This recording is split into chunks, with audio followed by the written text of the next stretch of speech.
ನಮ್ಮದಯ್ಯ, ಎನ್ನ ಮಾನಾಪಮಾನ ನಿಮ್ಮದಯ್ಯ, ಬಳ್ಳಿಗೆ ಕಾಯಿ ನಿಮಿತ್ತೆ ಕೂಡಲ ಸಂಗಮ ದೇವ.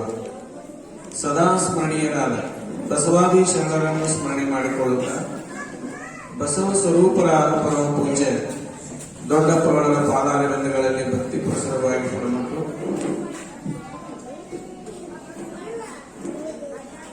ಅಥಣಿ ಮುರುಗೇಂದ್ರ ಶಿವಯೋಗಿಗಳವರ ಪ್ರವಚನ ಮಂಗಲ ಸಮಾರಂಭದ ದಿವ್ಯದಿಂದ ಶರಣದ್ದು ಮತ್ತು ಇವತ್ತಿನ ಮುಖ್ಯ ಅತಿಥಿಗಳಾದಂಥ ಶರಣರಾದಂಥ ಅನುಭಾವಿಗಳಾದ ಬಸವರಾಜ ಕಡ್ಡಿಗುರುಗಳಲ್ಲಿ ಮತ್ತು ಎಲ್ಲ ಶ್ರೀಮಠದ ಎಲ್ಲ ಸದ್ಭಕ್ತರಲ್ಲಿ ಭಕ್ತಿಯ ಶರಣಾರ್ಥಿಗಳು, ಇವತ್ತು ಅಥಣಿ ಮುರುಗೇಂದ್ರ ಶ್ರೀಗಳ ಮಂಗಲ ಕಾರ್ಯ ಪ್ರವಚನದ ಮಂಗಲ. ಇವತ್ತು ತಮ್ಮ ಒಂದು ವಿನಂತಿ ಏನಂತಂದ್ರೆ, ನಾನು ತಡ ಮಾಡಿ ಬಂದೀನಿ, ಅದನ್ನು ದಯವಿಟ್ಟು ಕ್ಷಮ ಮಾಡ್ರಿ. ಮತ್ತೆ ನೀವೆಲ್ಲ ಎದ್ದು ನಿಂದ್ರಬಾರ್ದು. ನಾವು ಏನ್ ದೊಡ್ಡ ಮನುಷ್ಯರಲ್ಲ, ಸುಮ್ಮನ ವಿಜಯ ಮಹರ್ಷಿಗಳು ಬಸವಣ್ಣವರು ಸೇವಕರು, ತತ್ವ ಪ್ರಸಾದ ಸೇವಕರಷ್ಟ, ಮತ್ತೇನಾದ್ರೇನು ದೊಡ್ಡ ವಿಶೇಷತೆ ಏನಿರಂಗಿಲ್ಲ. ಅದಕ್ಕೆ ಹೆಂಗಾರು ದಡ ಎಲ್ಲರೂ ಎದ್ದು ನಿಂದ್ರುದು ಮಾಡೋದು ಅದೆಲ್ಲ ಸರಿ ಕಾಣಂಗಿಲ್ಲ. ಅದಕ್ಕೆ ಆರಾಮ್ ಅವ್ರು ಪ್ರವಚನ ಹೇಳ್ತಿರ್ತಾರ, ಮಾಡ್ತಿರ್ತಾರ, ನೀವು ಕೇಳ್ಕೊಂತ ಕುಂಡ್ರಿ. ಸುಮ್ಮನೆ ಕುಂತು ಬಿಟ್ಟಿರ್ಬೋದು, ಬಂದು ಸುಮ್ಮನೆ ಈಚ ಕಡೆ ಬಂದು ಕುಂತಿರ್ತೀವಿ. ಅದಕ್ಕಾಗಿ ತಡ ಮಾಡಿ ಬಂದ್ವಿ, ನಿಮ್ಗೆಲ್ಲ ಡಿಸ್ಟರ್ಬ್ ಮಾಡಿದ್ವಿ. ಅದಕ್ಕಾಗಿ ವಿಷಾದವನ್ನು ವ್ಯಕ್ತಪಡಿಸ್ತಾ ನಾನು ಇಲ್ಲಿ ದೌಡ ಬರ್ಬೇಕಂತ ಭಾರಿ ಪ್ರಯತ್ನ ಮಾಡಿದೆ. ಮುಂಜಾನೆ 11 ಬಿಟ್ಟೇನೆ, ಹುಣಸೂರಿಂದ ಬಿಟ್ಟೇನೆ. ಮಧ್ಯದಲ್ಲಿ ಎಲ್ಲೋ ಒಂದೆರಡು ಕಡೆ ಹೋಗಿಬಿಡೋರ. ಒಂದು ಪ್ರವಚನದ ಮಂಗಲ. ಅಥಣಿ ಮುರುಗೇಂದ್ರ ಶಿವಯೋಗಿಗಳು ಬಹಳ ದೊಡ್ಡ ತಪಸ್ವಿಗಳು, ಮಹಾ ತಪಸ್ವಿಗಳನ್ನೋದು ಒಂದು ಅತ್ಯಂತ ಬಸವತತ್ವ ನಿಷ್ಠಾವಂತ ಮಹಾತ್ಮರು. ಆ ಬಸವತತ್ವ ನಿಷ್ಠೆ ಇಡೀ ಜಗತ್ತಿಗೆ ಆದರ್ಶವರು. ಆ ತತ್ವನಿಷ್ಠೆ ಇದ್ದಲ್ಲೇನೆ ಅವರು ದೊಡ್ಡ ತಪಸ್ವಿಗಳಾದರು. ಈ ನಾಡಿನಲ್ಲಿ ಎಷ್ಟು ಜನ ತಪಸ್ವಿಗಳಾಗ್ಯಾರಲ್ಲ, ಅವರೆಲ್ಲರೂ ಬಸವತತ್ವ ನಿಷ್ಠಾವಂತರವರು. ಅಥಣಿ ಮುರುಗೇಂದ್ರ ಶಿವಗಳಾಗ್ಲಿ, ಗುಡ್ಡಾಪುರ ದಾನಮ್ಮ ಆಗ್ಲಿ, ಯಡಿಯೂರ ಸಿದ್ದಲಿಂಗೇಶ್ವರ ಆಗ್ಲಿ, ಜನಮಠ ಶಿವಗಳಾಗ್ಲಿ, ಹಾನಗಲ್ ಗುರುಕುಮಾರ ಶಿವಗಳಾಗ್ಲಿ, ಆ ನಂತರದಲ್ಲಿ ಸಂಜೋಣ ಶರಣಮ್ಮರಾಗ್ಲಿ, ಹೇಮರೆಡ್ಡಿ ಮಲ್ಲಮ್ಮರಾಗ್ಲಿ, ಮತ್ತು ಏನು ತಪಸ್ವಿಗಳಂತ ನಾವೇನು ಕರಿತೀವಿ, ಇವರೆಲ್ಲ ತಪಸ್ವಿಗಳಾದವರೆಲ್ಲರೂ ಬಸವತತ್ವ ನಿಷ್ಠಾವಂತರು. ಆ ತತ್ವನಿಷ್ಠೆ ಇದ್ದಲ್ಲೇನೆ ಅಥಣಿ ಮುರುಗೇಂದ್ರ ಶಿವಗಳು ದ್ವಾರ ಅಂದ್ರೆ ಮಹಾದ್ವಾರ. ಅಥಣಿ ಮುರುಗೇಂದ್ರ ಶಿವಗಳ ಆದರ್ಶ ಏನಪ್ಪಾ? ಆದರ್ಶನ ಬಹಳ ಮುಖ್ಯ. ಪೂಜಾ ಮನೆಗೆ ಹೋಗ್ಬೇಕಾದ್ರೆ, ಪೂಜಾ ಮನೆಗೆ ಹೋಗುವಂತ ಸಂದರ್ಭದಲ್ಲಿ ದಾರಿಯೊಳಗ ಒಂದು ಹುಣಸಿ ಫೋಟೋ ಬಿದ್ದಿತ್ತಲ್ಲಿ, ಹುಣಸಿ ಹಣ್ಣಿನ ಫೋಟೋ ಬಿದ್ದಿತ್ತು. ಅಥಣಿ ಶಿವಗಳು ಏನ್ ಮಾಡಿದ್ರು, ಆ ಒಂದು ಹುಣಸಿ ಹಣ್ಣಿನ ಫೋಟೋ ತಗೊಂಡು ಅಡಿಗೆ ಮನೆಗೆ ಹೋಗಿ ಅಡಿಗೆ ಹಾಕಿದ್ರ. ಅವಾಗ ಸೇವಾದ ಹಿಂದೆ ನೀರು ಇರ್ತಾ ಹೋಗ್ತಾರ, ಅಪರ ಹುಣಸಿ ಫೋಟೋ ಮುಟ್ಬೇಡ್ರಿ, ಮೈಲಿಗೆ ಹಾಕಿರಿ ಅಂದ್ಬಿಟ್ಟು.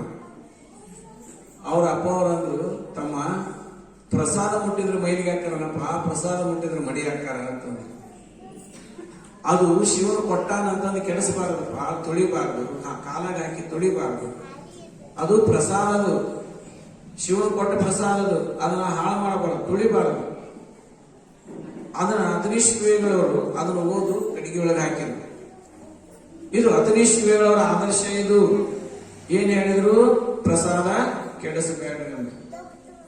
ಎಲ್ಲಿನೂ ಒಂದು ಹುಣಸಿ ಬೋಟು ತಳಗ ಬಿದ್ದಿತ್ತಂದ್ರೆ ಓದು ಕಡಿಗೆ ಹಾಕಿದ್ರು. ಅಂದ್ರೆ ಕೆಡಿಸಬಾರ್ದು, ಚೆಲ್ಲಬಾರ್ದು, ಹಾಳು ಮಾಡಬಾರ್ದು. ಇದು ಬಸವಾದಿ ಶರಣರ ತತ್ವ. ಈ ತತ್ವ ಜೀವ ಕಾರುಣ್ಯದಿಂದ ಕೂಡಿದ್ದು. ಪ್ರಸಾದವನ್ನು ಕೆಡಿಸ್ಕೊಂತ ಹೋದ್ವಿ ಅಂತಂದ್ರೆ ಜೀವಿಗಳಿಗೆ ಪ್ರಸಾದ ಇದ್ದಂಗ ಆಗತ್ತೆ. ಪ್ರಸಾದ ಅನ್ನೋದು ಎಲ್ಲ ಜೀವಿಗಳಿಗೂ ಬೇಕದು, ಎಲ್ಲ ಜಾತಿ ಮನುಷ್ಯರಿಗೂ ಬೇಕು, ಎಲ್ಲ ಧರ್ಮದವರಿಗೂ ಬೇಕು. ಅದಕ್ಕಾಗಿ ಆ ಪ್ರಸಾದ ಇಲ್ಲ ಅಂದ್ರೆ ಮನುಷ್ಯ ಬದುಕಾಗಂಗಿಲ್ಲ. ಅದಕ್ಕೆ ಬಹಳ ಅವಶ್ಯಕವಾದಂತ ವಸ್ತು ಪ್ರಸಾದ. ಅದನ್ನ ಹಾಳು ಮಾಡಬೇಡ್ರಿ ಅನ್ನೋದು ಬಸವಣ್ಣವ್ರ ತತ್ವ. ಆ ತತ್ವನ ಅಥಣಿ ಮುರುಗೇಂದ್ರ ಶಿವಗಳು ಚಾಚು ತಪ್ಪದೇ ಪಾಲಿಸಿದ್ರು. ಅವ್ರಂತೇಳಿ ಒಬ್ರು ಬಂದು ಅಥಣಿ ಶಿವಗಳಂತೇಳಿ ಬಂದು ಏನ್ ಹೇಳಿದ್ರಂತ, ಒಬ್ರು ಇಲ್ಲೇ ಮಠದ ಒಂದು ನಂದಾದೀಪ ಇಡುಣ್ರಿ ಅಂತ ಹೇಳಿದ್ರಂತ. ನಂದಾದೀಪ, ಆ ನಂದಾದೀಪದ ದಿನಕ್ಕೆ ಎಷ್ಟು ಎಣ್ಣೆ ಖರ್ಚು ಬರ್ತೈತಿ ವರ್ಷಗಟ್ಲಿ ಬಂದಂತ ಎಣ್ಣೆ ಖರ್ಚು ನಾ ಒಬ್ಬನ ಕೊಡ್ತೀನಿ ಅಂತಂದ ಭಕ್ತ. ಒಟ್ಟಿಗೆ ನಂದಾದೀಪ ಇರ್ಬೇಕು, 24 ತಾಸು ದೀಪ ಉರಿತಿರ್ಬೇಕು, ಎಣ್ಣೆ ಖರ್ಚು ನಾ ಕೊಡ್ತೀನಿ ಎಂದವ. ಅವಾಗ ಅತನೀಶ್ವರಿಗಳೇನಂದ್ರು, ನಂದಾದೀಪ ಇಡುವ ಮುಖವು ನೋಡಲಾಗದಂತಂದ್ರು. ಬಸವಣ್ಣವ್ರಿಗೆ ಮಾತು ಹೇಳಿದ್ರು. ಯಾಕೆ ಹೇಳಿದ್ರು? ಆ ನಂದಾದೀಪ ಹಚ್ಚಬಾರದಪ್ಪ ಅಂದ್ರೆ ಅತನೀಶ್ವರಿಗಳು ಅದು ಎಣ್ಣೆ 24 ತಾಸು ಎಣ್ಣೆ ಉರಿದಿತ್ತಲ್ಲ, ಆ ಎಣ್ಣೆ ಏನಾಗತ್ತೆ, ಉಣ್ಣು ಎಣ್ಣೆ, ಅದು ಒಳ್ಳೆ ಎಣ್ಣೆ. ಆ ಎಣ್ಣೆ ಏನಾಗತ್ತಲ್ಲ ಪದಾರ್ಥ ಹಾಳಾಕತಿ, ಪದಾರ್ಥ ವೇಸ್ಟ್ ಆಗತಿ. ಹಂಗ ಅದನ್ನ ವೇಸ್ಟ್ ಮಾಡಬಾರ್ದಪ್ಪ, ಅದನ್ನ ಕೆಡಿಸಬಾರ್ದಪ್ಪ, ಪ್ರಸಾದ ಒಳ್ಳೆ ಎಣ್ಣೆ ಅಂತಂದ್ರು. ಇಲ್ರಿ ಬುದ್ಧಿ ಇಲ್ರಿ, ಏನಾಗಿಲ್ಲ, ನಾ ಎಣ್ಣೆ ಕೊಡ್ತೀನಿ ಅಂತಂದ. ಮಠದಿಂದ ಅಲ್ಲ, ನಾ ಎಣ್ಣೆ ಕೊಡ್ತೀನಿ ಅಂದ. ಬಸವಣ್ಣವರು ಅಪ್ಪ ಅವರು ಸುಮ್ಮನಾದ್ರು. ಆನಂತರ ಏನಾತಂದ್ರ ಸೇವಾದವಿದ್ದ, ಏನ್ರಿ ಬುದ್ಧಿ ಎಣ್ಣೆ ನಾ ಕೊಡ್ತೀನಿ ಅಂತಂದ್ರಿ, ಮತ್ತ ಉರ್ಸಿದ್ರೆ ಏನಾಕತ್ರಿ ಅಂತ ಕೇಳಿದ. ಅವನ ಮನಿನ ಉರಿತೈತಿ ಅಂತ ಹೇಳಿಬಿಟ್ರು ಅವ್ರು. ಉರ್ಸಿದ್ರೆ ಏನಾಕತ್ರಿ ಬುದ್ಧಿ, ಎಣ್ಣೆ ಉರ್ಸಿದ್ರೆ ಏನಾಕತಿ, ಅವ ಕೊಡ್ತಾನಂತಲ್ರಿ, ಎಣ್ಣೆ ದೀಪ ಇದ್ರೆ ಏನಾಕತ್ತೆ ಅಂದ್ರೆ ಉರಿಸಿದ್ರಲ್ಲ ಅವನ ಮನಿನ ಉರಿತೈತಿ ಅಂದ್ಬಿಟ್ರು. ನಂದಾದೀಪ ಇಡುವರ ಮುಖ ನೋಡಲಾಗಂತಾರ ಪಾ ಬಸವಣ್ಣವ್ರಂದ್ರ. ಮುಂದ ಒಂದ್ 8 ದಿವಸ ಅವನ ಮನೆಗೆ ಬೆಂಕಿ ಹಾಕ್ತಾರೆ. ಈ ಮಾತಿಲ್ಲಿ ಯಾಕೆ ಹೇಳ್ತೇನೆ ಅಂತಂದ್ರೆ, ಅತನೀಶ್ವರಿಗಳಲ್ಲಿ ದೊಡ್ಡ ತಪಸ್ಸು ಶಕ್ತಿ ಐತಿ, ಹೆಂಗ್ ಶಾಪಂತಿ ಅಂತ ನಾ ಹೇಳಂಗಿಲ್ಲ. ಆದ್ರೆ ಅತನಿ ಮುರುಗೇಂದ್ರ ಶ್ರೀಗಳವರು ಬಸವಣ್ಣವ್ರಿಗೆ ಹೇಳಿಕೊಟ್ಟಿದ್ರಲ್ಲ, ಪ್ರಸಾದ ಕೆಡಿಸಬಾರದು, ಅದು ಒಳ್ಳೆ ಎಣ್ಣೆ ದೀಪ, ಒಳ್ಳೆ ಎಣ್ಣೆ ಅನ್ನೋದು ಕೂಡ ಪ್ರಸಾದನ. ಅದಕ್ಕೆ ಆ ಪ್ರಸಾದ ಹಾಳಾಕತಿ. ಯಾರು ಬಡಮಕ್ಳು ರೊಟ್ಟಿ ಮ್ಯಾಗ ಖಾರ ಹಾಕಿದ್ರ ಖಾರ ಮ್ಯಾಗ ಎಣ್ಣೆ ಇರಂಗಿಲ್ಲ. ಅಂತ ಬಡಮಕ್ಕಳಿಗೆ ನಾವೇನಾದ್ರೂ ಎಣ್ಣೆ ಕುಣಿಸಿದ್ರೆ ಅದಕ್ಕೆ ಪುಣ್ಯ ಬರ್ತದೆ, ಅದನ್ನ ಹಾಳು ಮಾಡಿದ್ರೆ ಪುಣ್ಯ ಬರಂಗಿಲ್ಲ. ಅದಕ್ಕಾಗಿ ಎಂದೂ ಪ್ರಸಾದ ಕೆಡಿಸಬಾರದು, ಚೆಲ್ಲಬಾರದು ಅನ್ನೋ ತತ್ವವನ್ನ ಅತನಿ ಮುರುಗೇಂದ್ರ ಶ್ರೀಗಳವರು ಬಹಳ ನಿಷ್ಠೆಯಿಂದ ಪಾಲಿಸ್ಕೊಂಡು ಬಂದ್ರ. ಇದು ಆದರ್ಶ. ನಾವು ಊಟ ಮಾಡೋದನ್ನ ಎಷ್ಟು ತಟ್ಟೆ ಬಿಡ್ತೇವಿ, ಎಷ್ಟು ಚಲ್ತೇವಿ, ಗಂಗಾದ ಬಿಡ್ತೇವಿ, ಎಷ್ಟು ತಿಂತೇವಿ, ಎಷ್ಟು ಬಿಡ್ತೇವಿ, ಬೀಸ್ ಎಟ್ಟು ಒಗಿತೇವಿ, ಅನ್ನೋದನ್ನ ಎಷ್ಟರ ಕೆಟ್ಟಾಕತ್ತೆ ಹೇಳಿ. ಅದಕ್ಕೆ ತತ್ವನಿಷ್ಠೆ ಇರಂಗಿಲ್ಲ, ನಮ್ಗ ತತ್ವನಿಷ್ಠೆ ಇರಂಗಿಲ್ಲ. ಅದಕ್ಕಾಗಿ ನಮಗ್ ಬಡತನ ಬರ್ತತಿ, ಅದಕ್ಕೆ ನಮಗ್ ಕಾಡಾಟ ಚಲೋ ಆಗತಿ. ಅದಕ್ಕಾಗಿ ಮನುಷ್ಯ ತತ್ವನಿಷ್ಠೆಯಿಂದ ಇರಬೇಕು. ಅತನಿ ಮುರುಗೇಂದ್ರ ಶಿವೇ ಅಪ್ಪ ಅವ್ರದ್ದು ಇನ್ನೊಂದು ಆದರ್ಶ ಹೇಳ್ತಾರೆ ಕೇಳಿ. ಅತನಿ ಮುರುಗೇಂದ್ರ ಶಿವೇಗಳವರು ಏನಂತಂದ್ರೆ, ಅತನಿ ಮುರುಗೇಂದ್ರ ಶಿವೇಗಳವರು ಅವ್ರಿಗೊಂದು ಮನ್ಸ ಕೊಟ್ಟರು. ಅದ್ರ ಮ್ಯಾಗ ವಚನ ಸಾಹಿತ್ಯ ಪುಸ್ತಕವನ್ನು ಇಟ್ಟು ಅದಕ್ಕೆ ನಮಸ್ಕಾರ ಮಾಡಿದ್ರು. ಇಲ್ಲಿ ಅಪ್ಪ ಅವ್ರದ್ದು ಏನಂತಂದ್ರೆ, ವಚನ ಸಾಹಿತ್ಯಕ್ಕೆ ಕೊಟ್ಟಂತ ಮಹತ್ವ, ವಚನ ಪುಸ್ತಕ ಕೊಟ್ಟಂತ ಮಹತ್ವನ ನಾವಿಲ್ಲಿ ಅರ್ಥ ಮಾಡ್ಕೋಬೇಕು. ಒಬ್ರು ಪಂಡಿತರು ಬಂದ್ರು, ಬುದ್ಧಿ ನೀವು ಆ ಪುಸ್ತಕ ಓದ್ರಿ, ಈ ಪುಸ್ತಕ ಓದ್ರಿ, ಈ ಪುಸ್ತಕ ಓದ್ರಿ ಅಂದ್ರೆ ಅತನೀಶ್ವರಿಗಳಿಗೆ ಅಂದ್ರಪ್ಪ ಯಾವ್ದು ಓದಂಗಿಲ್ಲಪ್ಪ.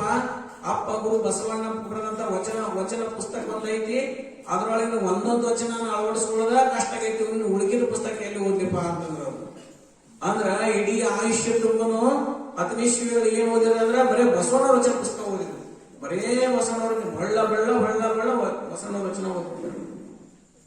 ಅಷ್ಟು ವಚನಗಳ ಮೇಲೆ ಅಷ್ಟೊಂದು ಭಕ್ತಿ, ಇಡೀ ತಮ್ಮ ಆಯುಷ್ಯ ತುಂಬ ಬಸವಣ್ಣ ವಚನ ಮಾತ್ರ ಓದಿದ್ರು.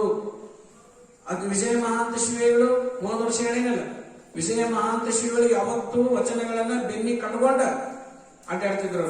ಬೆನ್ನಿ ಕಟ್ಕೊಂಡು ಅಡ್ಡಾಡ್ತಿದ್ರು ಬಸವಣ್ಣವ್ರ ವಚನಗಳನ್ನ. ಹಿಂಗ ಬಸವಣ್ಣವ್ರ ವಚನಗಳ ಮೇಲೆ ಎಷ್ಟು ನಿಷ್ಠೆ ಇತ್ತವರಿಗೆ, ಯಾವತ್ತು ವಚನಗಳನ್ನ ಬೆನ್ನಿ ಕಟ್ಕೊಂಡು ಅಡ್ಡಾಡ್ತಿದ್ರು.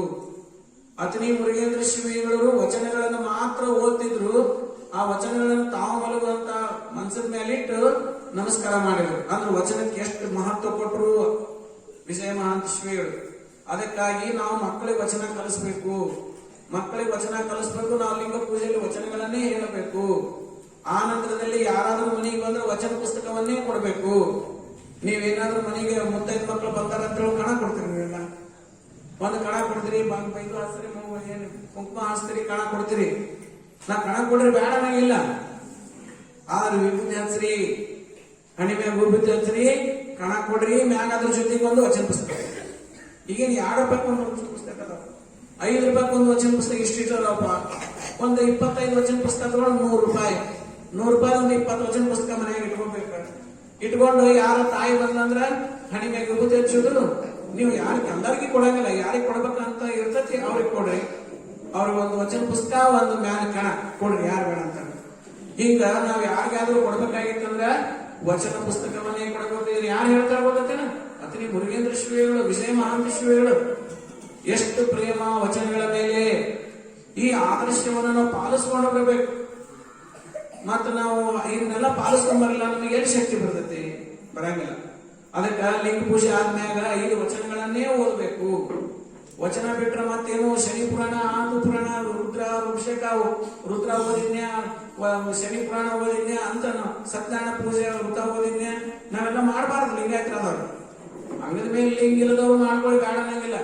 ನಾವು ಅವ್ರಿಗೆ ತಕರಾರು ಮಾಡಂಗಿಲ್ಲ, ನಾವು ಅವ್ರಿಗೆ ಹೇಳೋ ಹಕ್ಕು ಇಲ್ಲ ನಮಗೆ. ಯಾರ ಅಂಗದ ಮೇಲೆ ಲಿಂಗ ಹಾಕೊಂಡೇವಿ ಅವ್ರು ಮಾತ್ರ ಎಂದು ಶನಿ ಪುರಾಣ ಓದೋದು, ರುದ್ರಾಭಿಷೇಕ ಓದೋದು, ಸತ್ಯನಾರಾಯಣ ಪೂಜೆ ಮಾಡಿಸೋದು, ಸತ್ಯನಾರಾಯಣ ವೃತ ಓದೋದು ಅವೆಲ್ಲ